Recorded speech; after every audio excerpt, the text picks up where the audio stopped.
বিশ্ববিদ্যালয় প্রশাসনের নিকট থেকে এখন পর্যন্ত কোনো দৃশ্যমান পদক্ষেপ লক্ষ্য করছি না। এবং অভিযুক্ত যে শিক্ষক সুদীপ চক্রবর্তী, তাকে অতি শীঘ্রই আইনের আওতায় নিয়ে আসতে হবে সুষ্ঠু তদন্তের মাধ্যমে। আমাদের জন্য অত্যন্ত কষ্টের একটি বিষয় যে আমাদের বোন মুনিরা মাহাজাবিন মিমো, যিনি আত্মহননের পথ বেছে নিয়েছেন, সে বিষয়টাই নিয়ে আমাদেরকে দাবি জানাতে হচ্ছে, এখানে আসতে হচ্ছে।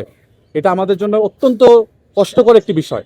আমরা বিশ্ববিদ্যালয় প্রশাসনের নিকট থেকে এখন পর্যন্ত কোনো দৃশ্যমান পদক্ষেপ লক্ষ্য করছি না। যে বিশ্ববিদ্যালয় শিক্ষার্থীদের জন্য নয়, যে বিশ্ববিদ্যালয় প্রশাসন শিক্ষার্থীদের জন্য নয়, তাদেরকে আমাদের কোনো প্রয়োজন নেই।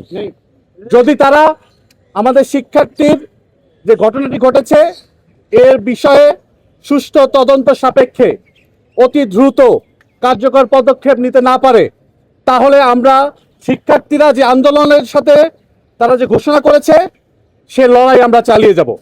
ইতিমধ্যে তারা বলেছে থিয়েটার এবং পারফরমেন্স স্টাডিজ যে বিভাগ, তারা বলেছে 7 দফা দাবি এবং এই দাবির অংশ হিসেবে সকল একাডেমিক কার্যক্রম বর্জনের ঘোষণা দিয়েছে শিক্ষার্থীরা।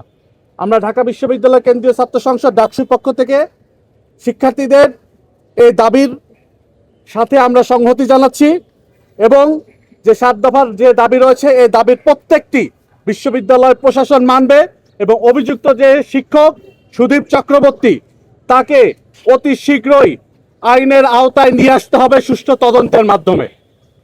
আমরা বিশ্ববিদ্যালয় প্রশাসনের পক্ষ থেকে এখন পর্যন্ত কোনো আইনানুগ ব্যবস্থা, কোনো ধরনের কোনো উদ্যোগ আমরা লক্ষ্য করছি না। আমরা বিশ্ববিদ্যালয়ের মাননীয় ভিসি, প্রক্টর মহোদয় সকলের কাছে যাচ্ছি, আবারও যাব। আমরা আপনাদেরকে সাথে নিয়ে আমরা আবারও যাব এবং সার্বিক বিষয়গুলো আপনাদেরকে অবহিত করব। আমরা আশা রাখবো যে অভিযুক্ত শিক্ষক সুদীপ চক্রবর্তী, তাকে সকল ক্লাস পরীক্ষা থেকে বাইরে রেখে তাকে আইনের আওতায় নিয়ে আসতে হবে সুষ্ঠু তদন্তের মাধ্যমে এবং প্রত্যেকটি বিষয় আপনাদেরকে অবহিত করা হবে।